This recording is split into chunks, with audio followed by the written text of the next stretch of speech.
Hi friends, எல்லோரும் எப்படி இருக்கீங்க? ஸோ இந்த வீடியோவில் பார்த்தீங்கன்னா நம்ம என்னோட ஸ்டைலில் நான் பண்ணுற பாக்ஸ் ஃபோல்டிங் மெத்தட் தான் உங்களுக்கு நான் இந்த வீடியோவில் காமிக்க போகிறேன். ஸோ இந்த வீடியோ உங்களுக்கு பிடிச்சிருக்கு அப்படின்னா கண்டிப்பாக வந்து கமெண்டில் சொல்லுங்கள். இப்போ நம்ம வீடியோக்குள்ளே போகலாம். கிளைண்ட்டுக்கு ஏற்ற மாதிரி மெஷர்மெண்ட் எடுத்துகிட்டு நம்மளோட சென்டர் ப்ளீட்டை நம்ம அரேஞ்ச் பண்ணி முடிச்சதுக்கப்புறமா எடுத்து நம்ம டேபிளில் போட்டு பாக்ஸ் ஃபோல்டிங் பண்ணுவோம் இல்லையா? ஸோ அந்த டைமில் பார்த்தீங்கன்னா நம்மளோட மேல் பக்கம் நம்ம சொருகிற பாட்டில் நம்ம ஒரு பின் பண்ணுவோம். ஸோ அந்த சைடு பார்த்தீங்கன்னா உங்களோட லெஃப்ட் ஹேண்ட் சைடு வர மாதிரி இந்த மாதிரி டேபிளில் போட்டுக்கோங்க. எப்பயுமே நீங்கள் மேல் பக்கம் சொருகிற பாட்டு, அதாவது நம்ம ஹிப்பில் வந்து சொருகக்கூடிய பாட்டு வந்து உங்களோட லெஃப்ட் ஹேண்ட் சைடில் வர மாதிரி போட்டுக்கோங்க. போட்டுட்டு ஒவ்வொரு ப்ளீட்டுக்கும் நடுவில் ஒரு 1/2 இன்ச் கேப் இருக்கிற மாதிரி வந்து அரேஞ்ச் பண்ணிக்கோங்க. அப்பதான் உங்களுக்கு பார்க்கறதுக்கு ரொம்பவே அழகா இருக்கும். ரொம்பவும் இடைவெளியும் வேண்டாம். இதுதான் பார்க்க நல்லா இருக்கும். இப்போ என்ன பண்ணலாம் அப்படின்னு பார்த்தீங்கன்னா, இதே நம்ம எப்படி மேலே வந்து அரேஞ்ச் பண்ணுமோ அதே அளவுக்கு கீழே ஃபுல்லாகவே நம்ம வந்து அரேஞ்ச் பண்ண போகிறோம். அப்படி அரேஞ்ச் பண்ணும்போது நீங்கள் வந்து டேபிளோட அந்த பக்கம் போயிடுங்க. அப்போ தான் வந்துட்டு அந்த ப்ளீட்ஸ் வந்து ப்ராப்பராக அரேஞ்ச் ஆகி வரும். எப்பயுமே சென்டர் ப்ளீட் பார்த்தீங்கன்னா ஒரு 6 இல்லை 7 மினிமம் வச்சிங்கன்னா தான் பார்க்குறதுக்கு ரொம்பவே அழகாக இருக்கும். ஸோ அதுக்கு ஏற்ற மாதிரி நீங்கள் ப்ளீட்ஸுக்கு வந்து சின்ன சின்னதாக கூட அரேஞ்ச் பண்ணலாம். ஒருவேளை உங்களுக்கு சாரியில் இடம் பத்தலை அப்படின்னா நீங்கள் வந்து எக்ஸ்ட்ரா 1 மீட்டர் துணி வாங்கி ஸ்டிச் பண்ணி கூட நீங்கள் வந்து எடுக்கலாம் சென்டர் ப்ளீட்டில். பட் கான்சென்ட்ரேட் பண்ணி பண்ணுங்கள். அப்போ தான் கட்டும்போது சாரி வந்து ரொம்ப அழகாக இருக்கும். இப்போ நீங்கள் வந்து ஒவ்வொரு ப்ளீட்டுக்கும் நடுவுலையுமே உங்களோட கையை இந்த மாதிரி விட்டு அதில் சுருக்கங்கள் இல்லாத அளவுக்கு நீங்கள் அரேஞ்ச் பண்ணும்போது தான் உங்களோட பாக்ஸ் ஃபோல்டிங் ரொம்பவே நீட்டாக வந்து வரும். ஸோ இதை வந்து ரொம்ப முக்கியமாக பார்த்து பண்ணுங்க. இப்போ பின்னிங் பார்த்தீங்கன்னா நீங்கள் வந்து ஃபர்ஸ்ட் ப்ளீட்டில் மட்டுமே பின் பண்ணுங்க. அண்ட் மேலே நடுவில் கீழே இந்த மாதிரி நீங்கள் பின் பண்ணுங்க. எப்பயுமே ஃபர்ஸ்ட் ப்ளீட்டில் மட்டும் பின் பண்ணுங்க. 2 ப்ளீட் 3 ப்ளீட் சேர்த்து வந்து பின் பண்ணாதீங்க. ஒருவேளை உங்களுக்கு வந்து அது எல்லா ப்ளீட்லையுமே ஆகலை அப்படின்னா நீங்கள் லாஸ்ட்டில் ஒரு ப்ளீட்லேயும் வந்து பின் பண்ணிக்கலாம். எல்லா ப்ளீட்டையும் சேர்த்து அந்த மாதிரி பின் பண்ணக்கூடாது, சாரியே சுருக்கங்கள் வரும். இப்போ என்ன பண்ண போகிறோன்னு பார்த்தீங்கன்னா, இந்த ஃபர்ஸ்ட் ப்ளீட்டில் வந்து உங்களோட பாம் அளவுக்கு வந்து எடுத்துக்கோங்க. வீடியோவில் காமிக்கிற மாதிரி மெஷர்மெண்ட்டுக்காக அதில் ஒரு பின் வந்து போட்டுக்கோங்க. கீழே உள்ள சாரியும் சேர்த்து வந்து போட்டுக்கணும். ஸோ இந்த அளவு தான் நம்ம வந்து பாக்ஸ் வைக்க போகிறோம் அப்படிங்கிற மாதிரி நம்ம பண்ண போகிறோம். வீடியோவில் காமிக்கிற மாதிரி பண்ணிங்கன்னா ரொம்பவே நீட்டாக வரும். ஸோ இது எந்த அளவுக்கு இருக்கோ அதே அளவுக்கு உங்கள் சாரியை இந்த மாதிரி மடிச்சுக்கோங்க. உங்கள் வீடியோவில் காமிக்கிற மாதிரியே வந்து பண்ணுங்கள். மடிச்சுட்டு அந்த ப்ளீட்ஸ் எல்லாமே உள்பக்கமாக வர மாதிரி நீங்கள் டேபிளில் இப்படி பிளேஸ் பண்ணிவிட்டு 2 பக்கமே நம்ம வந்துட்டு ஒரு கிளிப்பை போட்டு செக்யூர் பண்ண போகிறோம். ஸோ மறக்காமல் வந்துட்டு இந்த பக்கமும் அந்த பக்கமும் சாரி பெக் கிளிப்ஸ் போட்டு நல்லா ஹோல்டு பண்ணி வச்சுக்கோங்க. இது இப்போ பார்த்தீங்கன்னா நான் நிற்கிற பாட்டில் தான் என்னோட முந்தானியும் இருக்குது, என்னோட உள் சுத்தும் இருக்குது. எனக்கு ஆப்போசிட் சைடில் எதுவுமே இல்லை. இப்போ வந்து நம்மளோட உள் சுத்து பாட்டை எடுத்துகிட்டு நம்ம லைட்டாக மடிக்கிறோம். மடிக்கும் போது அது வந்து நம்மளோட இருக்கிற பாட்டை விட எக்ஸஸாக அந்த பக்கம் போகாத அளவுக்கு உள்பக்கமாகவே வச்சு ஒரு மடிப்பு மடிச்சுக்கோங்க. இப்போ அகெயின் நம்ம வந்து கிளிப்பை வந்துட்டு எடுத்து இதையும் வந்துட்டு ஹோல்ட் பண்ண போகிறோம். இப்போ பேலன்ஸ் இருக்கிற பார்ட்டியுமே வந்துட்டு நம்ம நீட்டாக வந்து மடிக்க போகிறோம்.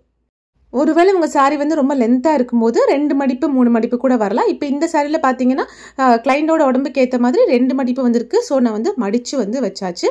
உங்களுக்கு ஒருவேளை 2 மடிப்பாகவும் வரலாம், 3 மடிப்பாகவும் வரலாம். இப்போ பாருங்கள் நம்மளோட சென்டர் பீட்ஸ் வந்து உள்பக்கமாக இருக்குது. அகெயின் கிளிப் போட்டு 2 பக்கமே வந்துட்டு நல்லா செக்யூர் பண்ணிக்கோங்க. இப்போ இந்த அளவு தான் உங்களோட பாக்ஸோட அளவாக இருக்கும். இப்போ இதை கைட்லைனாக வச்சுட்டு நம்ம கீழே இருக்கிற அந்த முந்தானியை எடுத்து நம்ம நீட்டாக வந்து ஃபோல்ட் பண்ண போகிறோம். இப்போ முந்தி சைடு எடுத்து அதை நீட்டாக நீங்கள் அரேஞ்ச் பண்ணிவிட்டு ஷோல்டர் பின் வந்து இந்த எண்டில் வர மாதிரி உங்களோட நடுவில் போடாமல் 2 பக்கத்தில் உங்களோட ரைட் சைடு போட்டாலும் ஓகே, இல்லை லெஃப்ட் சைடு போட்டாலும் ஓகே, நடுவில் போடாமல் கொஞ்சம் ஒரு சைடாக வந்து அந்த ஷோல்டர் பின் அந்த எண்டில் வர மாதிரி வீடியோவில் காமிக்கிற மாதிரி போட்டுக்கோங்க. சென்டரில் வந்து போடாதீங்க. அதுக்கு ஒரு ரீசன் இருக்குங்க. நீங்கள் சென்டரில் பாடும்போது சம்டைம்ஸ் வந்து உங்களோட பாக்ஸ் வந்து ரொம்ப பெருசாக வரதுக்கு வாய்ப்பு இருக்குது. ஸோ சைடில் இந்த மாதிரி நீங்கள் போட்டுக்கோங்க. ஸோ இப்போ என்ன பண்ண போகிறோன்னு பார்த்தீங்கன்னா, இந்த பாக்ஸோட அளவு இந்த அளவு தான் இல்லையா? ஸோ அந்த இடத்துல மெஷர்மெண்ட்டுக்காக ஒரே ஒரு பின்னு வெறும் சாரியில் ஒரே ஒரு இந்த கிளாத்தில் மட்டும் தான் போட போகிறோம். சாரியை மொத்தமாக சேர்த்து பின் பண்ணிடாதீங்க. மெஷர்மெண்ட்டுக்காக ஒரு பின். இப்போ என்ன பண்ணோம், நீட்டாக வந்து அந்த ப்ளீட்ஸ்லாம் அரேஞ்ச் பண்ணும். முக்கியமான விஷயம் என்னன்னு பார்த்தீங்கன்னா, நம்மளோட ப்ளீட் வந்துட்டு ரொம்ப சுருக்கமாக வந்து வச்சுக்கோங்க. இப்போ அந்த பின் மெஷர்மெண்ட்டுக்காக போட்ட பின்னு இந்த எண்டில் வர மாதிரி நீங்கள் வந்துட்டு வச்சுக்கோங்க. இதுதான் நம்ம பாக்ஸ் ஃபோல்டிங்கில் மேலே வந்து தெரிய போகுது இந்த பார்ட்டு. மெயினான விஷயம் வந்து சாரியை வந்து ரொம்ப அப்படி விரிக்காதீங்க. நம்ம ஆல்ரெடி அயர்ன் பண்ணி தான் வச்சுருக்கோம். இருந்தாலும் வந்து சாரி கொஞ்சம் சுருக்கமாக இருந்தால் தான் பாக்ஸ் வந்து பார்க்குறதுக்கு கொஞ்சம் நீட்டாக இருக்கும். இந்த டைமில் சாரி பெக் கிளிப்ஸ் எடுத்து ஹோல்ட் பண்ண போட்டுக்கோங்க. அப்போ தான் வெயிட்டுக்கு சாரி கீழே இறங்காது. இப்போ பேலன்ஸ் இருக்கிற பார்ட்டை பார்த்தீங்கன்னா நம்ம நீட்டாக உள்பக்கமாக வந்துட்டு மடிக்கிறோம். பேலன்ஸ் கம்மியாக தான் உங்களுக்கு வந்து துணி இருக்கும். ஸோ அதை வந்து நீட்டாக ரொம்ப கசங்காத அளவுக்கு லைட்டாக கையை வச்சு நல்லா அரேஞ்ச் பண்ணி நம்ம வந்துட்டு இதை மடித்து வந்து வச்சிடலாம். ஸோ நீட்டாக வந்து மடிங்க. ரொம்ப போட்டு அழுத்தி அயர்ன் பண்ணுற மாதிரி தான் மடிக்கணும் அப்படிங்கிறது அவசியம் இல்லை.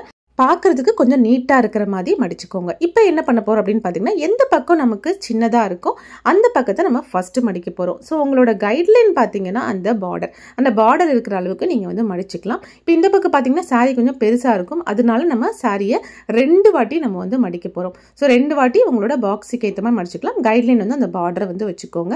இந்த மாதிரி பண்ணும்போது உங்களுக்கு எந்த கன்ஃபியூஷனும் இல்லாமல் பாக்ஸ் ஃபோல்டிங் ரொம்பவே நீட்டாக அழகாக வருங்க. கண்டிப்பாக ட்ரை பண்ணி பாருங்கள், ஈஸியாக இருக்கும். இப்போ நம்ம கையை வச்சே நல்லா நீட்டாக அயன் பண்ண மாதிரி பண்ணிவிட்டு இந்த கிளிப்பை எடுத்துட்டு சாரியை வந்து உள்டாவாக திருப்ப போகிறோம். நம்மளோட செஸ்ட் ப்ளீட் வந்து மேலே தெரிகிற மாதிரி நம்ம வந்துட்டு இதை திருப்ப போகிறோம். இப்போ பாருங்கள் எவ்வளோ அழகாக ரொம்ப சூப்பராக வந்து வந்துடுச்சு. இதை வந்து உங்களோட பாக்ஸுக்கு ஏற்ற மாதிரி நீங்கள் வந்து அரேஞ்ச் பண்ணிவிட்டு அதுக்கப்புறமா எக்ஸ்ட்ரா இருக்கிற இந்த முந்தானையை வந்து பார்த்தீங்கன்னா சாரியை சுற்றி நம்ம வந்து வைக்க போகிறோம். ரொம்பவே ஈஸியான மெத்தட் வந்து இதுங்க. கை வச்சு லைட்டாக அயன் பண்ண மாதிரி பண்ணால் போதும். அயன் பாக்ஸ் யூஸ் பண்ணோம் அப்படிங்கிறது அவசியம் இல்லை. ஃபஸ்ட்டு நம்ம ப்ளீட்ஸ் எடுத்து அயன் பண்ணும்போது மட்டும் தான் நம்ம அயன் பாக்ஸ் யூஸ் பண்ணுவோம். பாக்ஸ் ஃபோல்டிங் பண்ணும்போது நீங்கள் அயன் பண்ணிங்கன்னா சாரீ கட்டும்போது பார்க்கறதுக்கு அவ்வளோ நல்லா இருக்காது.